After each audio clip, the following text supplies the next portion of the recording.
I want to ask you. So when you were going 2 years into this, you're figuring it out. I mean, you finally, like, what was the deciding moment that I need to see somebody different than an orthopedic? I need to go into that world. Sure. I did a book study once a week with a group of women, and we would do a different workbook every year. And we were currently in the middle of this workbook, and we would meet, and we met at this coffee shop, and I couldn't sit the whole time. I would have to stand. And they would watch me, and they were concerned. You know, they knew me really well. They were concerned. And one of the questions was that we were on was, what is your biggest fear? What's something you can't let go of? And I answered very honestly, and I said, I'm really afraid to go to the doctor. And I'm afraid to really go to the doctor. Right. Not just go and, get a prescription for the flu or whatever. Right. And so they said, we're going to call you every 30 minutes after we leave until you make your doctor's appointment. So these women. That's good friends. And that book study. Here in the Emerald Coast. Here in the Emerald Coast. And that was the moment that I called my primary, who I hadn't seen in many years, as let me go have a physical. And he said, well, I actually had a cancellation tomorrow. So, I mean, and what the situation is like. Yeah, down here. And so I was like, oh my gosh, I guess I'm going to go. God thing right there. So I went, but I didn't go. I basically just went because I was afraid to go to the doctor. Mm-hmm. I didn't go because I thought something was horribly wrong. Mm-hmm. I said I have some back pain, but I think it's something between my L4 and my L5. Like a slip disc. Yeah, and he said, yeah, whatever you do, don't have surgery. We're going to get you to physical therapy. Okay. And I just started the road of doing blood work as a... let's just check your body, see what a physical. Yeah. And that's what so the what blood started. Work showed up like a level that was thrown askewed. The only thing that showed up in the blood work was that I was severely anemic, because the type of cancer I have or had it does not show up in blood work. Really? It is extremely difficult to diagnose. How did they get to that diagnosis? It was a zigzag. It's just a journey of doctors. It was a journey of doctors, and you watch and you can see how people get so lost in, let's see if it's this, let's see if it's that. You wait to make an appointment with a gastroenterologist. You wait to get those results back. But you're just waiting. You're waiting, and you're having to rule things out before. They don't know what they don't know. Did you have a moment where you're like, well, I did these 3 tests and it wasn't that? Like, just say I'm going to stop. But I mean, your back was killing you. Nothing's getting better. Well, and so what was interesting what happened, and it was definitely a God thing, when I kind of surrendered and said, I'm going to go to the doctor.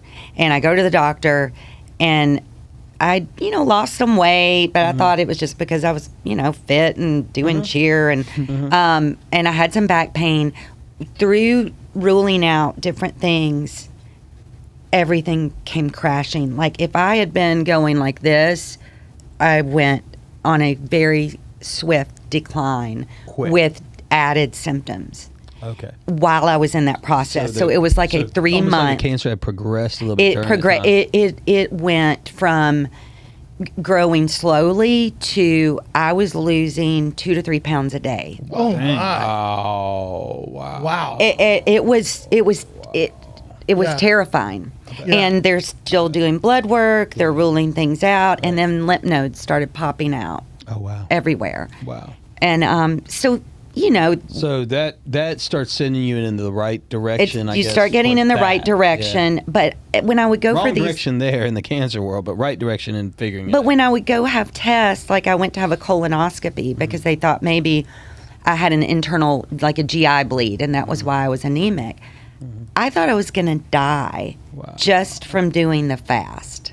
Wow. The prep for the prep. And I probably was close to dying from doing the I had no, because it strips you of everything. That's right. All your electrolytes are gone. A couple years ago, I think it was. That's strips right. Yeah. And I didn't know, but I didn't know. Yeah. And it was tough. I'm a healthy guy. Yeah. I hated it. No, it's a process. I can't imagine with what the colonoscopy is nothing.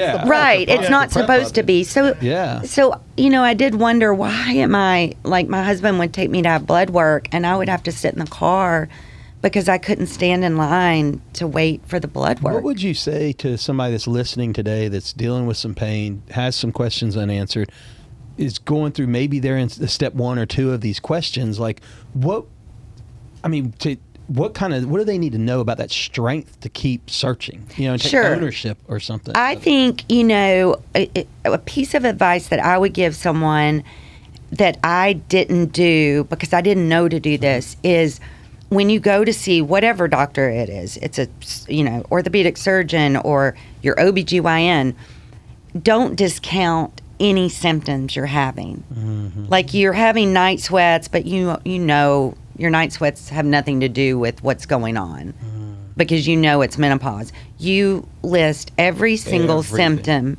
so that even if it is seemingly irrelevant.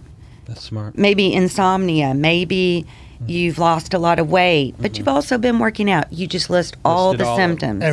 Everything. Don't excuse anything. Don't excuse anything. And I think we tend to do that in our minds. We say, oh, well, maybe I'm sure I've lost weight, but it's just because of this. No, I think you're totally right. And it would at least give them, whomever you're seeing, a fuller picture so they don't have to, put the puzzle pieces together. That's really good advice.